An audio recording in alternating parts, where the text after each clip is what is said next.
Welcome to the Dr. Wyatt Show podcast. I'm your host, Dr. Wyatt Fisher, a licensed psychologist specializing in couples counseling. To have more love and less conflicts in your relationship, download my app today, KTG, Keep the Glow, wherever you get your apps. Also, you can find me on all social channels at Dr. Wyatt Fisher. Well, today we have a special guest with us. We have Don Manning. And Don is a father of 7, which is hard to fathom. I have 4 and I can barely keep up. So I cannot even imagine having 7 kids. Don has 7 kids and he is the host of the podcast Crazy Cool Family. And his passion is helping families get stronger. So welcome, Don. Thanks for being on the Dr. Wyatt Show podcast. Oh, thank you so much, Dr. Wyatt. Glad to be here. Yeah. So tell me a little more, if you could, just about your passion for families, strengthening families. What's the history of that for you? Well, 7 kids for one. I had to figure life out. I mean, it was, we had no desire. I mean, we really didn't know we were going to have 7 kids when we started our family for sure. But, one after another, we just, we love kids. We love family. We found that my wife and I shared that vision, if you will. And then, man, it was like, all of a sudden, I remember having 4 daughters. I have 4 daughters and then 3 sons. And I remember it was me and these 4 little girls and my wife and going, I don't know what I'm doing. I really don't know what I'm doing. And I realized at that time, I've always been kind of a big picture guy, but I just said, what I'm doing is going to have a big impact in their lives. And so I only get one shot at this. So I better figure it out. And I found that the parenting world, whether it's faith-based, secular, whatever it is very fragmented. It's super fragmented. And so, there's just all these different positions. There's all these different people. And it just made me go, well, there's 2 things I said. One of them is that I'm going to learn all I can and I'm going to give it all I got. And if that doesn't work, then I at least know I've tried my best at this and I've given it all for my girls and then what later became my boys. And then later on, we started seeing some successful things happening, as we'll talk about today. But I just said, man, wouldn't it be cool if somebody wrote down a playbook for this so I could help other families? And so the passion came out of wanting to learn, loving our kids, and then over time said, how can we give back? That's great. Yeah, I think the best passions often come out of our personal struggles, our personal challenges, and then we want to pay it forward. So it sounds like that's what you're doing with families. Absolutely. Yeah. My wife and I both, love to help other parents that were going what we went through to try to simplify it, to try to, to teach them, just like, in your marriage stuff, it's like, if you can give people the right strategies, so often they will, it's not that they're not working hard. All the parents we work with, usually they love their kids. I mean, I never have somebody come to me and go, I can't stand they might be frustrated with their 3-year-old or whatever, but they still love them. They just don't know what to do a lot of times. And we didn't either, and as we figured it out, we're like, hey, let's show people more about that. Awesome. So I have to ask, and I'm sure my listeners are wondering, how do you maintain a healthy, solid marriage while having 7 children? We don't. We just let it go to pot.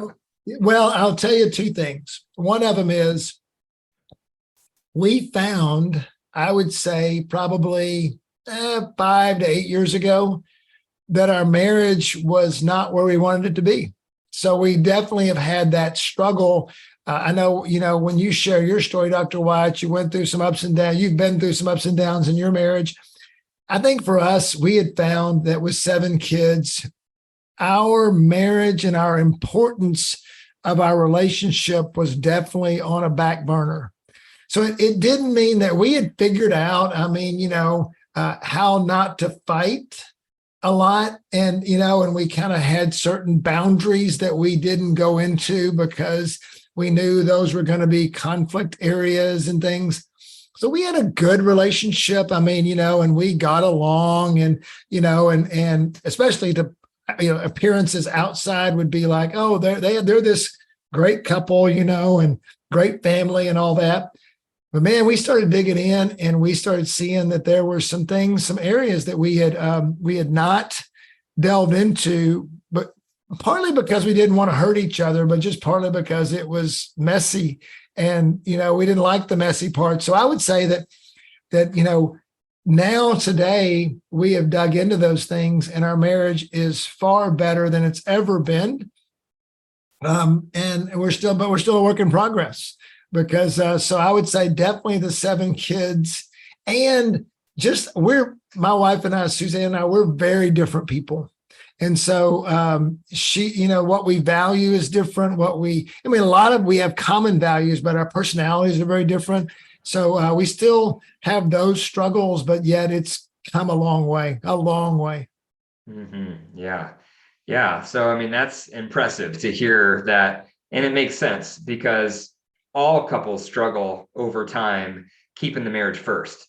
And so I can only imagine if you add 7 children to that the struggle to keep marriage first would be even greater. But you guys, and it sounds like it took a toll, but then you guys found a way to start working through those issues, those messy topics. And then that really helped break through to some progress for you guys. Yeah. And I think, and we even counsel married couples that are raising kids and stuff, don't have unhealthy, there's conflict, there's unhealthy conflict and there's healthy conflict. And so, it's you don't get to, I'll tell you, just like with my kids, for example, I tell them a lot, Dad never gets to be angry and yell at you. That's just not acceptable. I can be firm with you and I can lay down the law as your dad. But anytime I am rude, anytime I am angry, anytime I am forceful, I need to come back and ask forgiveness. And the same thing happens with my wife. I don't ever have the right to go and be frustrated, angry, just aggressive with her. And so, and I tell parents a lot, it's like, don't do that, but there is a way to have healthy conflict and to dig in and don't shy away from that either, because that can also damage your relationship. Yeah. Yeah. Too much fighting and too little fighting often is problematic. Yeah, exactly. And it's not, anger is not the problem. It's what we do with our anger. That's often the problem. Yeah, that's exactly right. And you're exactly right, because the outward manifestation of that, like, I know for me, one of the issues in my marriage is I'm a pretty intense guy, as you can probably see. I have an enthusiasm, and many times my wife, I would just be saying something from a passionate perspective, and she'd be like, "You're mad." I'm like, "I'm not mad," like I'd say it about like that. I'm not mad, because there's an energy to me, but I had to realize how I needed to communicate that my wife received things a certain way. Now, I could either tell her that she needed to change the way she received that, but the more effective way was I needed to change the way I delivered that. Yeah. And it would be received so much better most of the time anyway. Sure. And that kind of leads us to my first question here. I have a series of questions I wanted to ask you. Number one is, what does it mean to be seen and heard from your perspective in marriage? Yeah. So I feel like that, and we teach this a lot to parents, that listening is one of the most powerful tools you can develop. We are not, I know, I am a talker. I love to give my opinion. And I want to convince you that I'm right. And so often I would not hear my wife fully, because I already knew what she was going to say. I knew what was going on. I already predicted this was, so why don't we just cut to the chase? I'm busy. I got things to do. So often, and because of that, she did not feel seen and heard. And I would put another word with that. She didn't feel seen, heard, or valued. And so when we see and hear our spouse, then they feel valued. And so often, so that's, and it's, and I don't know about you with your wife, Dr. Wyatt, but my wife has a lot of words, and females tend to talk more than males overall. And so it feels exhausting sometimes it feels like it takes a long time. It feels like, and it can be exhausting, but as I learned to listen better and be more patient in that relationship, I feel like my wife feels more seen and heard. And then also consequently, I want to be seen and heard as well. And I've realized the value in that for me as well. Sure. So the second question here is, why is it important to make your partner feel seen and heard? Like, why should we care if our partner feels seen and heard? Yeah. And I think it goes back to what we were just talking about, that you want your partner to feel valued. They, we talk a lot about in our Crazy Cool family is that your job as a husband or a wife, or your job as a spouse, is to help your spouse become the best version of themselves. So often I think we want to make our partner like us.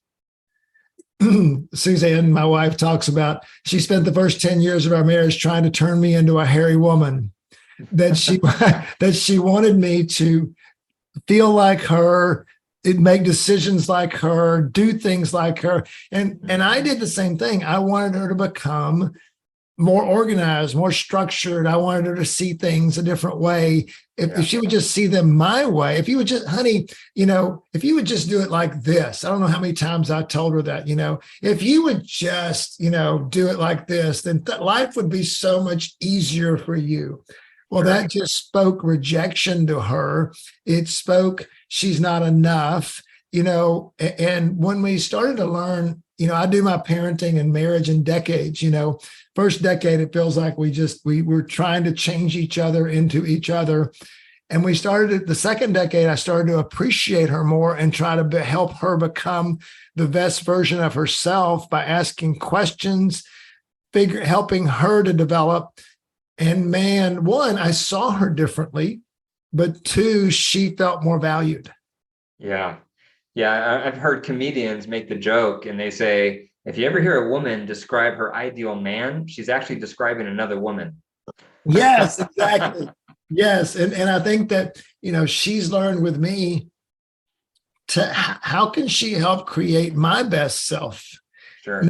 Not her best self in me. So what's the negative play out? So if your partner's not feeling seen and heard and not valued, how does that show up in the marriage? What's the result? Oh my goodness. I just feel like we did it for a while. I mean, it's just, I think you start to avoid each other. You start to not want to be around the spouse, instead of wanting to be around them.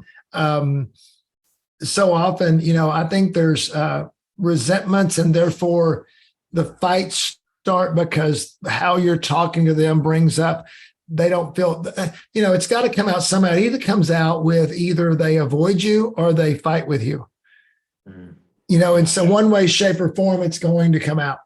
Yeah. So it breaks down all forms of connection and intimacy.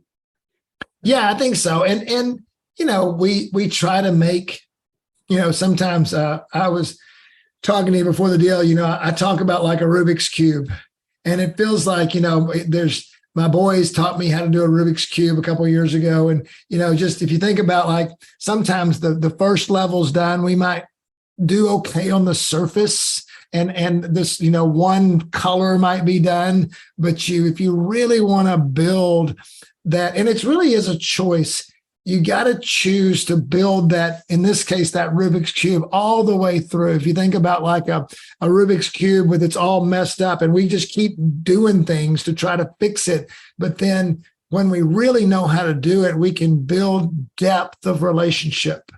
And, and that's where, and honestly, it's hard.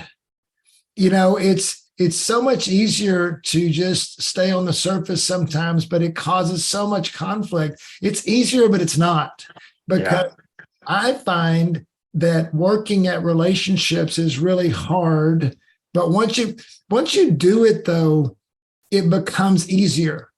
Sure. Like in our family and in our marriage, I tell people all the time, I got 7 kids, and family is the easiest thing I do every day. Why? Because the relationships are strong. And once the relationships become strong, once you've gotten through all that barrier, then it's like, wow, this is so cool. And you got to get the benefit of that, but you got to crest that hill and you got to work at it really hard to get there. Does that make sense? Sure. Yeah. So my third question is, what are some common mistakes that make your partner not feel seen or heard?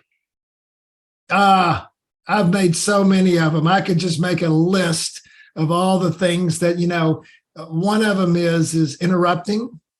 Okay. I mean, just stop interrupting. I mean, completely stop it. Just, so often we, think that we already know what they're going to say, like I said, but interrupting is just a real, deal killer with spouses and kids for that matter.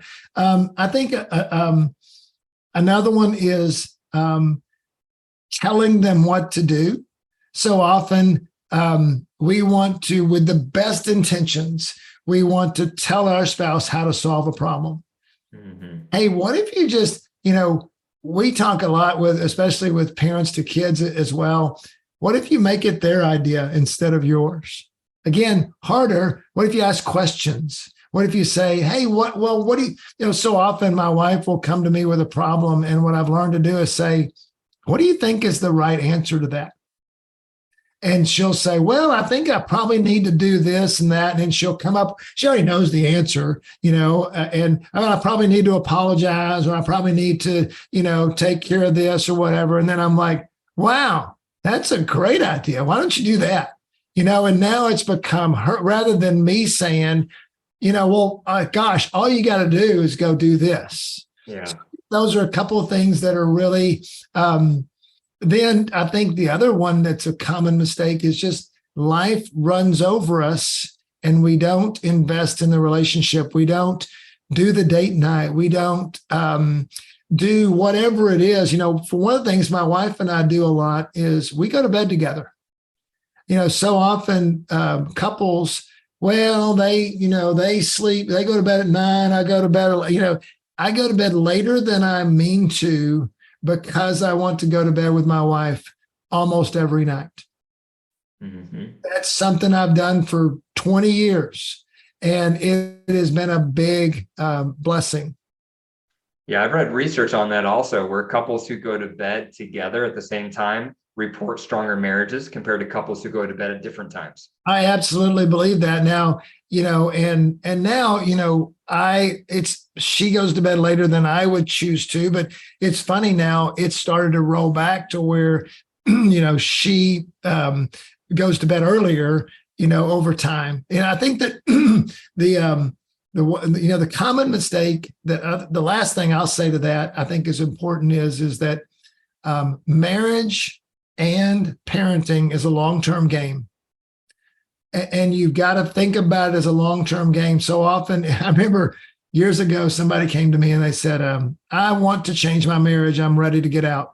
And I said, well, great. So we went over some things he could do. And he came back a month later. He said, this is not working. And I said, hey, how long you been married? He said, 14 years. I said, how long you been trying this new stuff? He said, a month. I said, all right, come back to me in about 5 years and we'll talk about it. And he did, and he got a divorce. I mean, I think that often when we start to change things, the relationship actually gets worse, because you're starting to dig out of some things that you've created barriers for in the past. Feels worse, but the long-term effect's going to be good. Yeah, that's what a lot of couples are nervous about when I see them in my practice, because we start with resentments and we start digging up one resentment at a time with the Reunite tool. And a lot of couples get nervous because they're like, oh man, we don't even want to touch those topics because we know things are going to be fireworks and explosives. But most of them, what they find is, doing something like the Reunite tool is such a different experience that their fears are not needed because they're learning a safer way to talk through them. But even if you have a safe way to talk through those resentments, it still brings up all those negative feelings of the resentment. So often, sometimes things do have to get worse before they can get better. Right. Exactly. Yeah. But it's worth it. That's what I want to tell people is relationships in your family are worth it, and we want to be parents and spouses of influence, not, we want to inspire our spouse. We want to inspire our kids. And yet so often we are, instead of being inspiring spouses or parents, we are controlling parents or spouses. And I just challenge you to say, that's not where you want to be. And take the hard road, but the best road. And the hard road is being a servant. The hard road is listening. The hard road is being encouraging instead of critical. The hard road is helping them learn to learn things on their own rather than you tell them what to do all the time. But when you do that over time, I've got 7 kids and I've got a wonderful wife, and I could draw you all the relationship lines, and they're all connected well. And therefore, family becomes easy. If you do the hard things, family and marriage becomes easy. Sure. Yeah, it's like nothing good is easy, right? You have to kind of work at it. Like if you're going to the gym, you're like, oh, I really want to be able to bench 200 pounds, or I want to lose 30 pounds, but I'm not willing to go to the gym and go through the hard work of getting there, then you're not going to see that result, right? But if you go to the gym every morning and you're like, this is hard, but I'm doing it, I'm grinding it out. If you grind it out, you get the results. And so what I'm hearing you say is likewise in relationships. If you grind it out and do the hard work, you're going to eventually get the results. And getting help from you guys, things like that, because, we don't know how to do it. I had to, and I think today there's so much good stuff out there, but, just like I said, when I was, 10 years into family, I'm going to learn all I can and I'm going to work hard at it. And I think if you do those two things, you're going to have a great chance at having a successful marriage. Sure. And that leads me to my final question. What are the keys to making your partner feel seen and heard? Yeah, I think one, I think first of all, it goes back to investing in the relationship. There's no substitute for time. Time and attention. I think, man, I've been working on this hard this year, is not being distracted. So often, my wife and I are both challenging ourselves on this, is we start talking to each other and we pick up our phones. Oh my goodness, put it down. I'm just like telling myself, put it down. There's nothing on that phone that's more important. I was listening to a guy talk the other day, and he said, it's almost like when you pick up your phone, you're literally like letting, if a physical person came in, you wouldn't let them interrupt that. You would say, hey, I'm talking to my wife right now. I'm not going to do that. But yet we go into other worlds all the time through our devices that just don't make our partners feel seen and heard. So I think one of the biggest ones right now that I'm working on is just putting that phone down, and not, or putting the device down, not being distracted. And then I think the other one that is so important is learn the power of questions. And again, what we call them at Crazy Cool Family is we say, ask inquisitive questions, not accusatory questions. So much of it has to do with tone. So much of it has to do with, you can say, hey, what are you thinking there? Instead of, what are you thinking? Oh my goodness. So same question, different tone, but just really, and then asking the second and third questions. So often, especially if you've got a resentful relationship, they don't feel safe answering your questions because the question just leads to a lecture. It leads to whatever is going to happen. So, but when you start asking the second and third question and they're inquisitive, all of a sudden your spouse becomes willing to dip their toe into that discussion. And then over time, they, start to get up to their knees in the water, and then they start to swim a little bit. Mm-hmm. Yeah, that's great. Yeah, a couple ideas on my side just to supplement and piggyback off what you're talking about. You spoke about this earlier as far as like don't interrupt, because then you're not listening to your partner all the way out. Even practicing on that note, practicing summarizing back what you hear your partner say. Yeah, that's awesome. Yep, that can go a long way with them feeling seen and heard. And often we skip that, right? We hear a partner talking about something important or whatever it is, and then we just skip to the next thing, or we like make our comment on that topic, or we kind of move the conversation along, but we never summarize back to them what we hear them saying. And even something as like simple as, so what I hear you saying is today you were feeling X, Y, and Z. And this is the reason why you were feeling that. Is that right?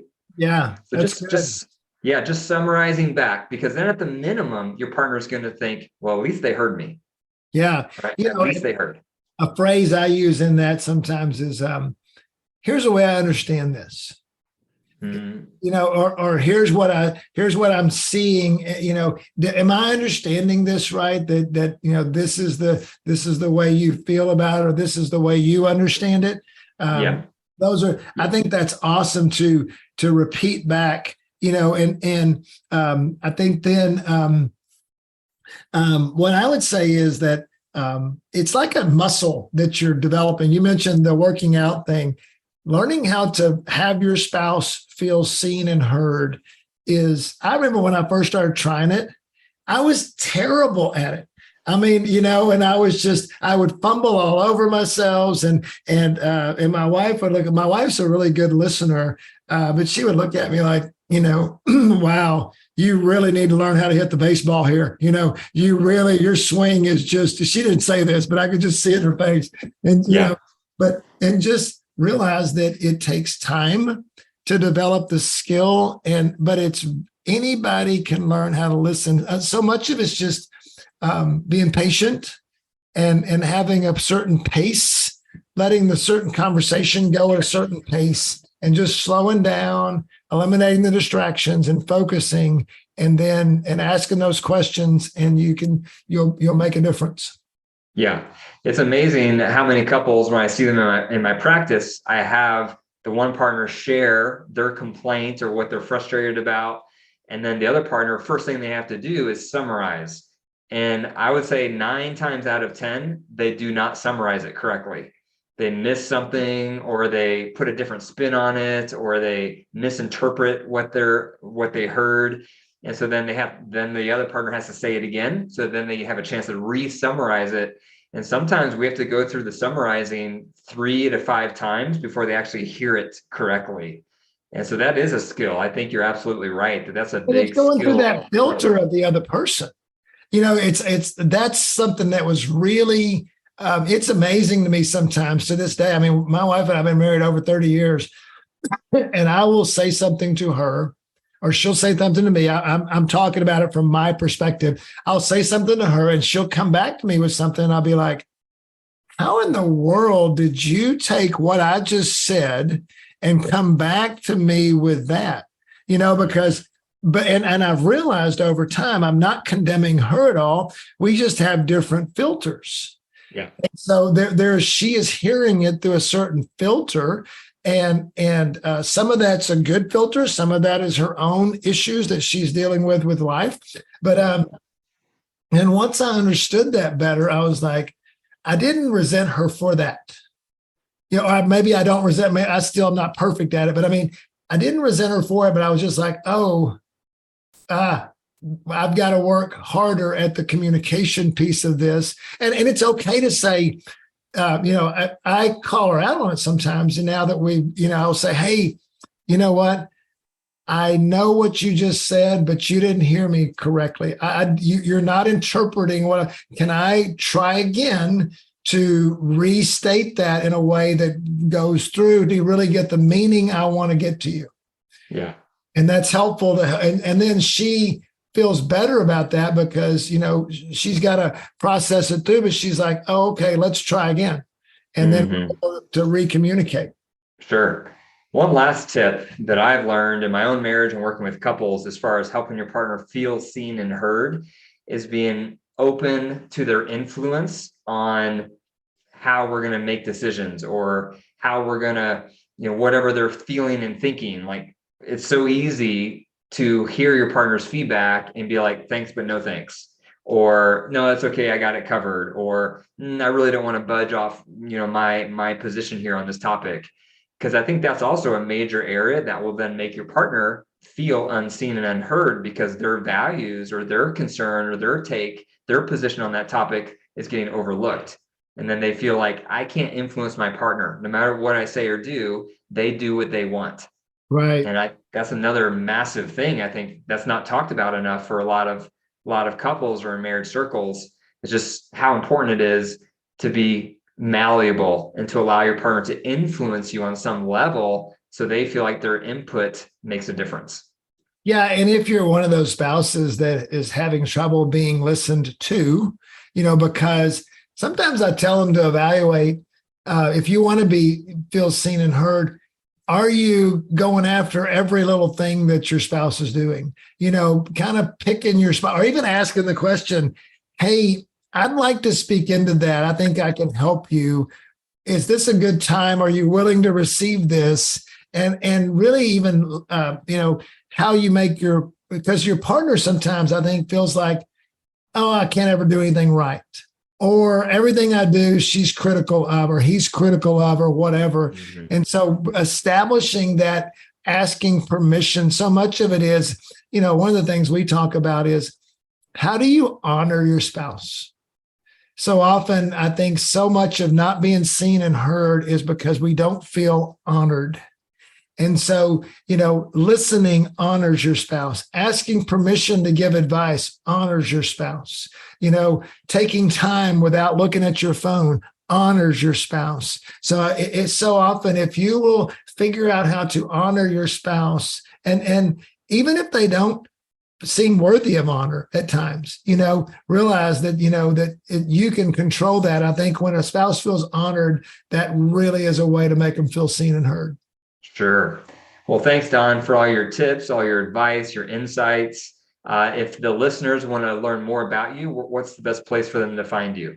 Yeah, so we have a website, crazycoolfamily.com. We have a book. Now, I always qualify this because we are a faith-based ministry. So, that we're going to bring in the God element to that if that's something that people don't want to deal with. I believe that, families can be successful just through the power of relationship. So I absolutely believe that, but I always tell listeners that we are, a faith-based ministry. But so we have a book, we have a podcast, Crazy Cool Family Podcast, and we have a website which has a free membership site that people can go to and hear all you want to hear from us about how to do family. Awesome. Thanks, Don. Well, I really appreciate it. And thanks for being on the podcast today. Okay. Thanks.